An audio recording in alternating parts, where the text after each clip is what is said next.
नमस्कार साथियों।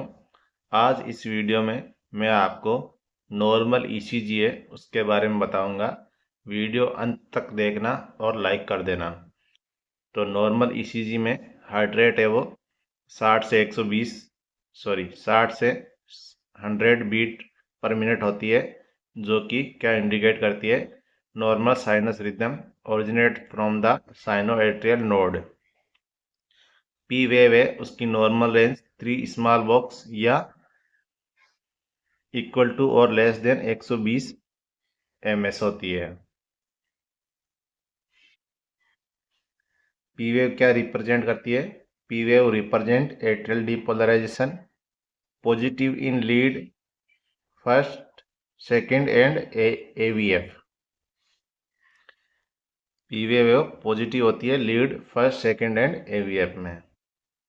उसके बाद पी आर इंटरवल है जो कि 120 से 200 ms 3 से 5 स्मॉल बॉक्स के बराबर होता है, और ये time from atrial depolarization to ventricular depolarization के बीच का टाइम है P R interval.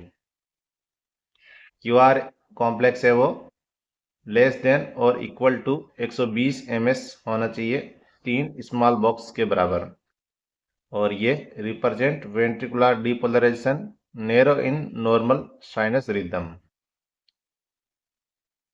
Cutie interval है वो मेन में 440 ms से कम और वुमेन में 460 ms से कम या 460 ms के बराबर होना चाहिए।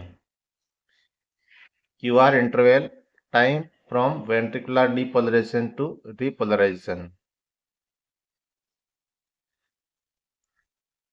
उसके बाद है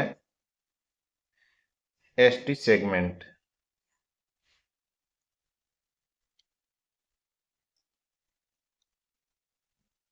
एसटी सेगमेंट है वो फ्लैट होना चाहिए या आइसो इलेक्ट्रिक होना चाहिए, जो कि interval between ventricular depolarization and repolarization के बीच का इंटरवल है।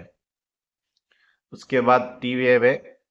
टी वेव वो upright in most lead, upright होना चाहिए एवीआर और वी1 को छोड़कर। Represent ventricular repolarization asymmetrical in shape. उसके बाद आर आर इंटरवल है वो रेगुलर होना चाहिए। ये time between successive R wave use to calculate heart rate. Normal axis है वो -30 टू +90 होना चाहिए। Normal electrical axis is measured during lead first and aVF.